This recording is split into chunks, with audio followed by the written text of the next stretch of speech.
This week I'm going to be doing the Mama Bear book tag. It's an original tag done by Taylor from Tales and Treats with Tay, and when she posted the original video, she actually tagged me, so thanks a lot for that, Taylor. Of course, I had the baby in here because he has to be in here for this video. So, without further ado, let's just get started. So this tag is just based a lot around like motherhood and stuff. Obviously, Mama Bear book tag. So, there's going to be some questions that I'm going to have to modify or something just because he's such a little baby. Which she gave modifications for some of them, but there's one in particular I'm just completely skipping. And I'll talk about that when I get there. Okay, so the first one is a book cover that is mostly their favorite color or their nursery color, if it's a baby. Now, the baby doesn't necessarily have a specific nursery color, like, our housing situation is just not the best right now. So he doesn't have, the walls in the room that has all of his baby stuff are, like, gray. And then he actually is still sleeping in our room, so not really a good nursery color. But he does like to gravitate toward a certain color. So I picked Deadly Disclosures by Julie Cave because he loves bright red. And, like, bright pink, too. Like, just bright colors. Obviously, I mean, he's a baby, so I guess that makes sense. But anyway, this is my pick for a book that is his favorite color, because that's currently his favorite color. Alright, next, a book published in the year they were born. And for that, I'm going with The Maid of Ballymaccool by Jennifer Dybel. I have only read 2 books, that, according to Goodreads, that were published in the year he was born, because he was born last year. So, yeah. But anyway, Maid of Ballymaccool. That was published last year, so. Alright. A book set in their favorite season or the season they were born in. So obviously he doesn't have a favorite season yet, do you, my love? No, you don't. But that's okay. You'll get one when you get bigger. So I'm picking, of course, the season he was born in. Technically, it was fall when he was born, but it was in December. It's just because winter starts so late. So I'm going with Christmas Carol because Christmas Carol is definitely set during the winter, and I knew for sure it was. Like I said, technically he was born into fall, but if you're just going to count the seasons in, like, the 3-month, like, in 3-month chunks, which is kind of how I think about it, then we'll go with Christmas Carol. Alright, a book title starting with a letter in their first name. And so for that, I'm going with At the Back of the North Wind by George MacDonald because he has an A in his name. Okay, a book character that reminds you of them. I've got 2 of these. First is Johnny from the Bounty Hunter's Baby. He is the a titular baby. So, yeah, he's a baby. And this book, actually, I read this for the first time last year after he was born. And there's some parts that just were like, yes, I relate so hard. Like, very near the end, which I don't guess it, I mean, it's not really spoilers, I don't think, to read this part if I can find it. But, like, the woman who is taking care of the baby says, that, or like her narration, yeah, he slept for 6 hours the first night, and Esther awakened in a panic, rushing to his basket to make sure he was fine. Yeah! Yeah! And I get that. First few times, he's talking to, yeah! Oh.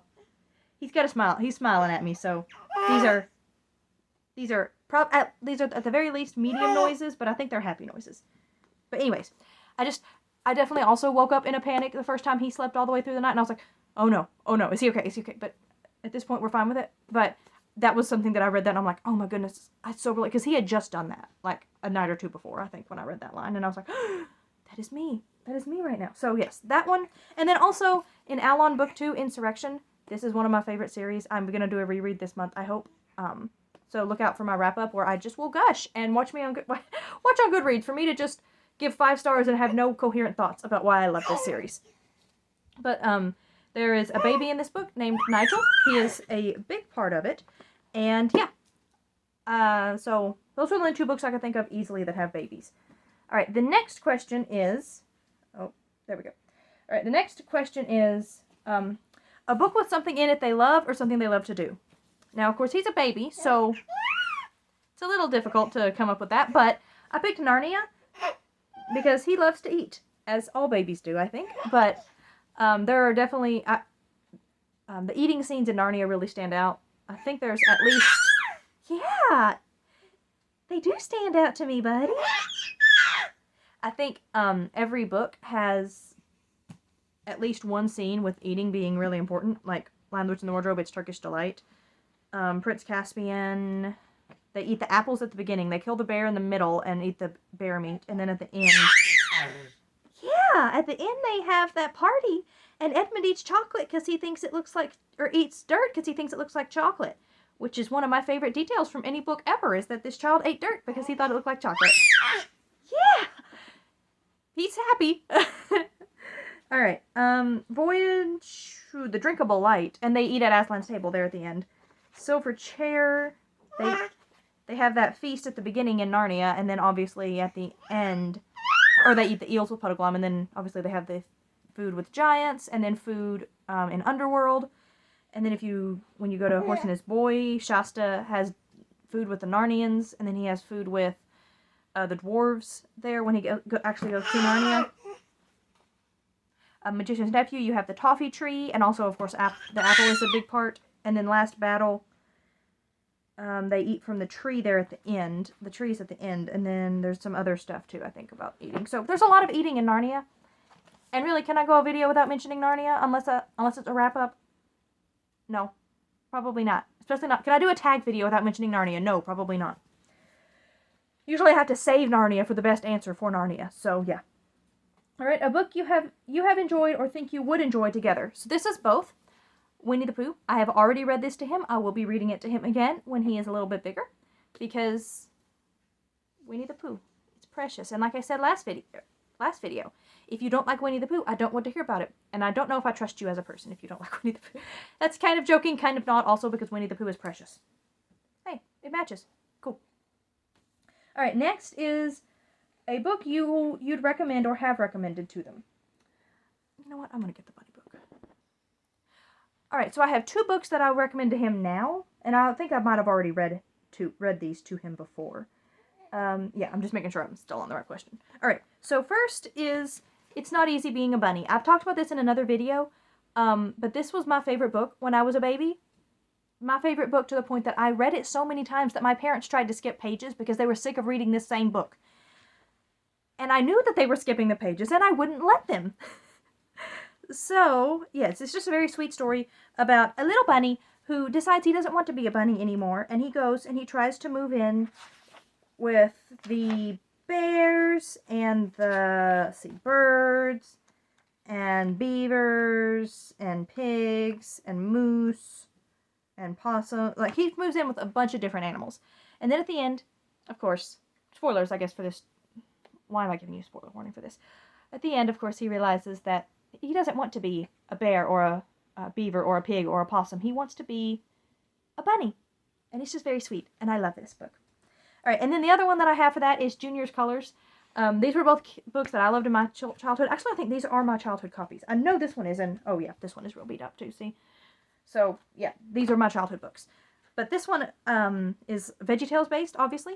And it's just very, very fun because it's talking about how Junior loves to draw. And, like, white is the color of clouds and marshmallows and snowball fights. But Bob is very red.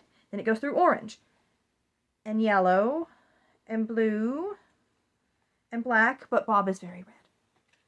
Purple. Green. Also green. Also green. And then it says multiple times throughout the book, but Bob is very red. And my family still says that to this day. Like, as an adult, we still just say, but Bob is very red. So, very much love this one as well. As a kid, there's like, I think 4 educational books, and there's 5. I have 3 of them, and I need to track down the other 2 for the baby. Alright, and then finally, a book showcasing strong motherhood. Alright, so spoilers for this book because... Hey! Yeah, I'm going to give some spoilers because I have to talk in detail about the ending of Peter Pan and why this makes it. Because if you've just seen the movie... So, spoilers, basically, if you don't want spoilers for Peter Pan, if you've not read Peter Pan and you've just... even if you've seen the Disney movie and you think, oh, I've already seen it. No. The ending of the book is different from the ending of the Disney movie, and the ending of the book is better. So go read the book. It's really short. This copy is only like 100 and... What is that? 143 pages. Yeah, 143 pages. So... Peter Pan, obviously, though, I'm not going to give you like a plot synopsis for Peter Pan. But anyway, if you haven't read Peter Pan, click off now because, yeah. Thanks for watching. Click off now. Okay, so the ending of this book. Obviously, you know, Wendy and John and Michael go with Peter to Neverland, and they spend a long time there. Doesn't really say how long. But then they get back home, and their mother has kept the window open waiting for them the entire time. And then it's even, it gets even better because, then, Mrs. Darling, the children come home, and she meets them there.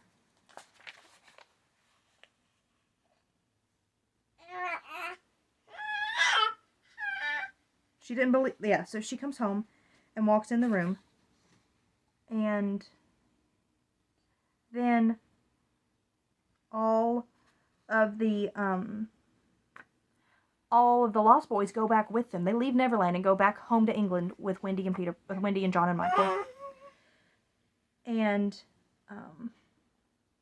Mrs. Darling adopts every one of them, like all 6 of the Lost Boys.